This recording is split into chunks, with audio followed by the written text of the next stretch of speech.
beautiful, exactly. So,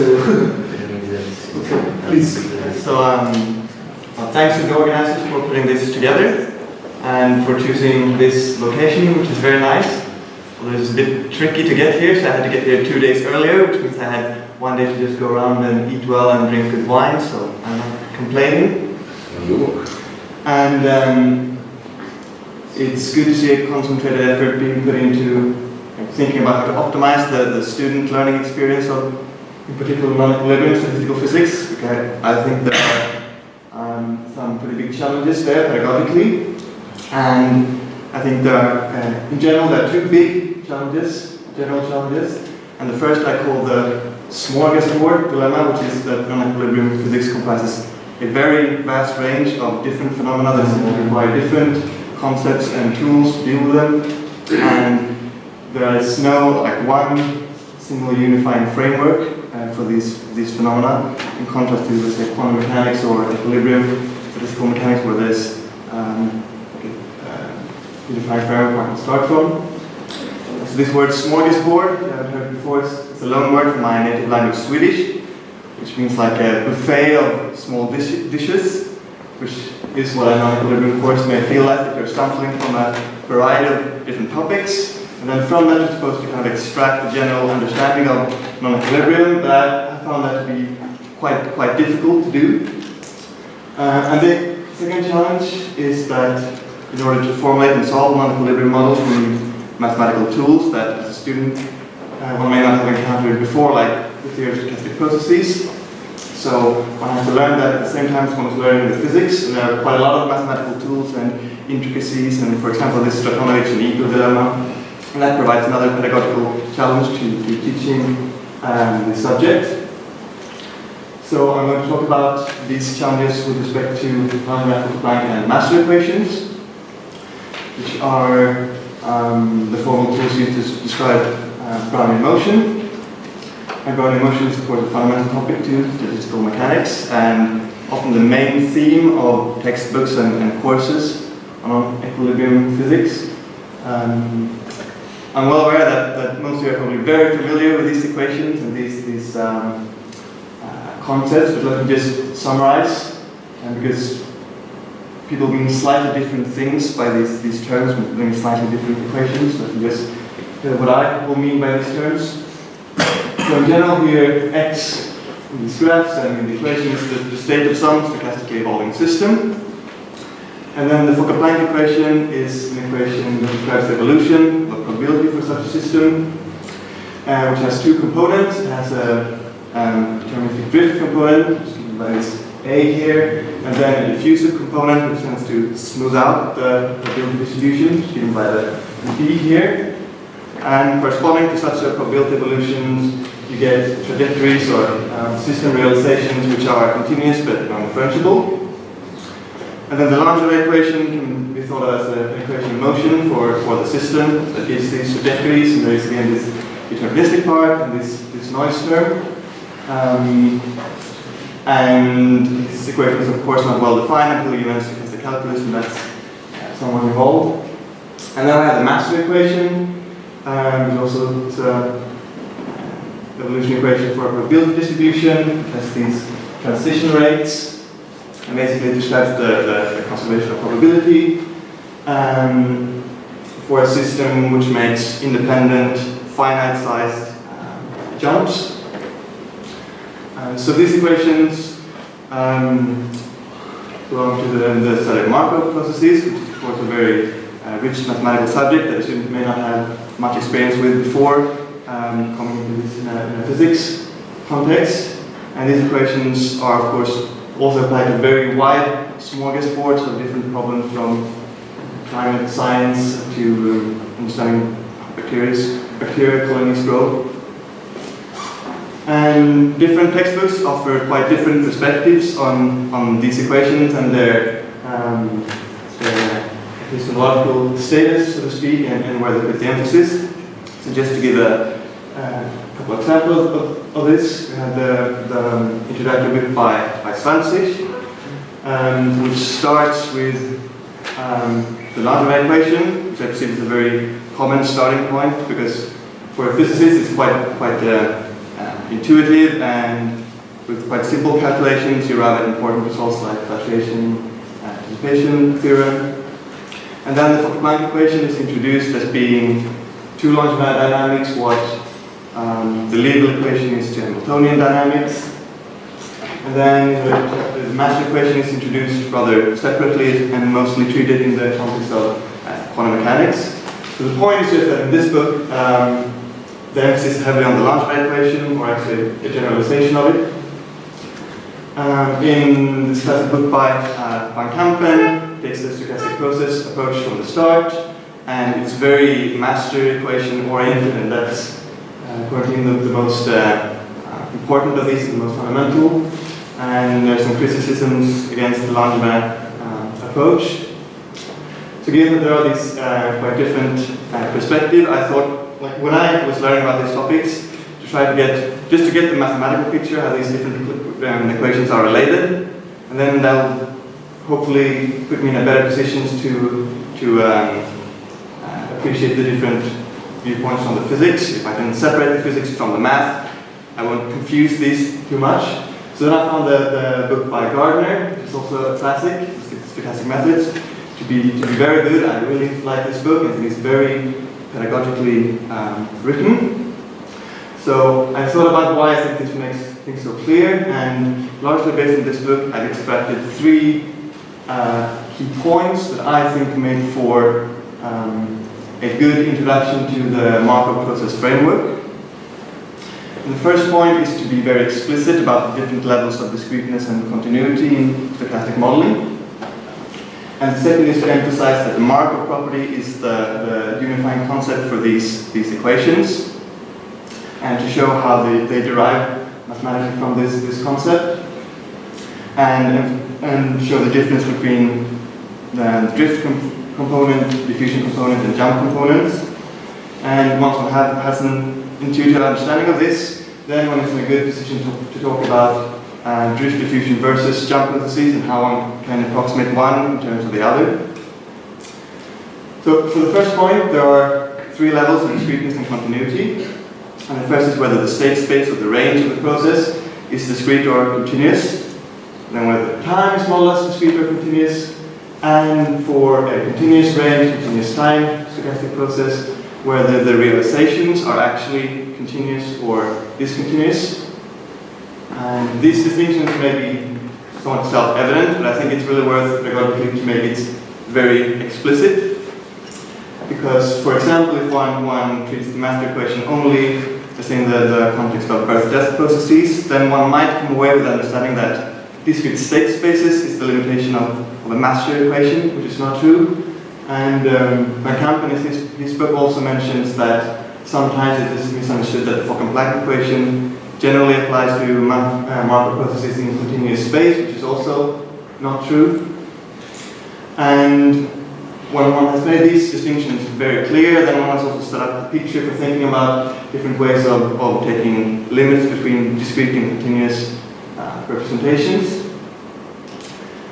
So the second point is to put emphasis on the Markov property, and just basically explain what it is. And the sloppy way of saying it is the property of a process that has no memory. More precisely, it means that if you're trying to predict a future state from a given history of states, then you can discard all of that history except the most recent observation, and you will still have as good a prediction.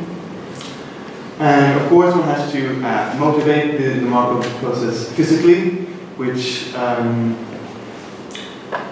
property that a system may or may not have to some approximation. So one sense of motivating it is to show that these different tools which you derive from the Markov property are useful in various situations, or you can try to more directly argue for it by some coarse graining of time and space.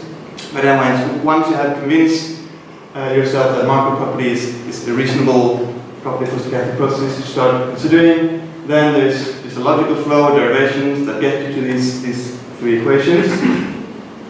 And focusing on continuous time, continuous space, you find there are 3 components to such Markov processes. There's the drift, the diffusion and jumps. And if you consider the special case of just jumps, you get a master equation. If you consider the special case where you just have drift and diffusion, you get a Fokker-Planck equation. And then we had this added difficulty of the duality between stochastic differential equations and Fokker-Planck equations to deal with also.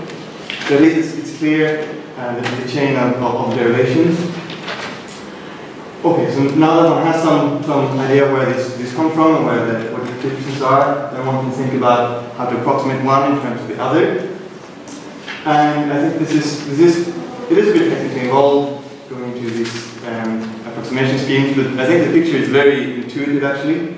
So if you take a diffusion process, you typically look like this, and I think it makes perfect intuitive sense to say that, okay, you can discretize this, and that discretization can be described by a jump process, master equation, and in the approximate, well, when you take the continued limit, you get back the Fokker-Planck equation. But thinking about the other direction, to approximate the jump process to the drift diffusion process, that is approximating a master equation with a Fokker-Planck equation, then if the jumps are too large, then this will not be a good approximation in general. So you can only go from a master equation to a Fokker-Planck equation if the jumps are small in a sense. So that I think paints a very simple intuitive picture between the relationship between Fokker-Planck and master equations. And well, if one takes a stochastic process approach to molecular physical mechanics, then within the limitations of the Markov postulate, one has a very coherent and unified framework, although it's rather intricate.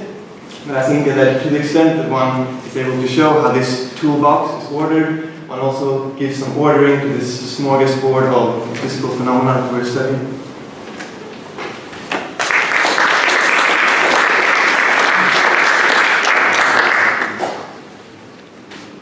Additional comments? In the previous talk, we have finally understood what are the main, let's say, critical points from the point of view of teaching the subject of stochastic differential equation, let's say, integral versus differential representation and Ito versus Kratovich.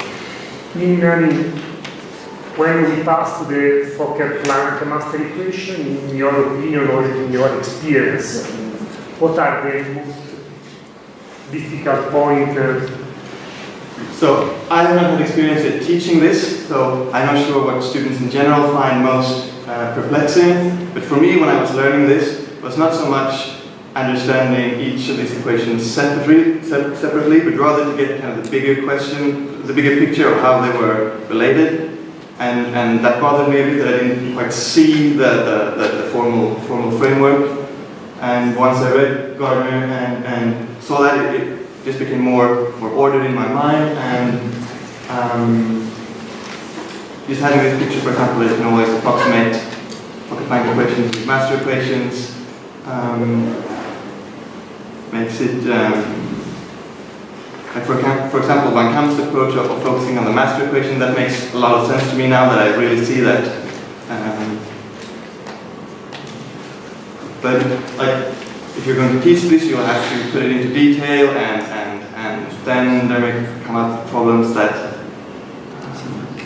I'm not sure exactly where people will find the most difficult. But like, this flow of derivations, like which derivation will be most difficult to understand, or what's the best way to which version of the derivation is most easy to understand.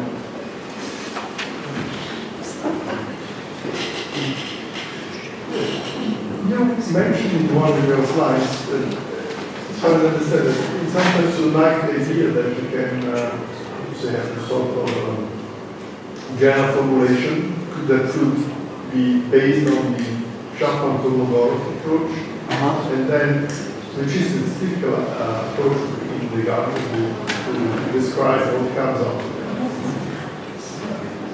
As a comment, I agree that, at least for me, I think it's much more logical to have that tool be presented at the very beginning, because it's quite clear what we do. On the other hand, I experience that the derivation of the other equation is not that, something that you cannot justify with other arguments which are not completely formal.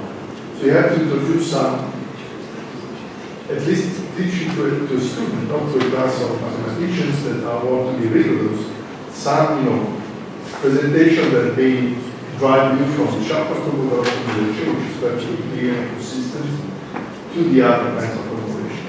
It's not an easy path. Yeah, I think you do something in your book. I've only briefly looked at it, but like you have first you introduce these different equations, like in the first pass of the subject. So you introduce the Langevin equation, and you talk a bit about them, and then you have, after you introduce these tools with one, in a simple way, you go through it more mathematically with the derivations. So I think that's probably a good general approach to have. First, simple introduction, show the tools a bit, and then have a second path where you put it on more formal footing and make it clear how everything. That was the compromise we chose, but I'm not the feeling that it's the right choice. That's at least my feeling after thinking of this. I'm not sure. I want to add to this question. Maybe in audience, do you know some situations where you have to remain on the level of Chapman-Kolmogorov and not be able to reduce to master? Are there such examples of processes where only on Chapman-Kolmogorov level could be treated? In the Gardner book, I think the example that it talks about there is in economics.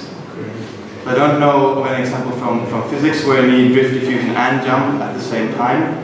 Well, but there is also diffusion jump. It's also continuity in time. It's another. It's not jump. You can have a master equation both drift and jump and diffusion. It's a question of whether in time it is.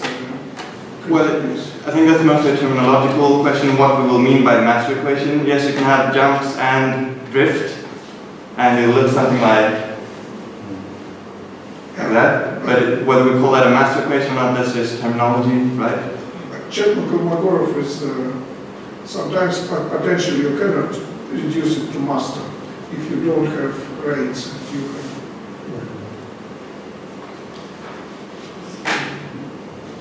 I don't know, so it looks there is not an answer to the question raised by Arkady.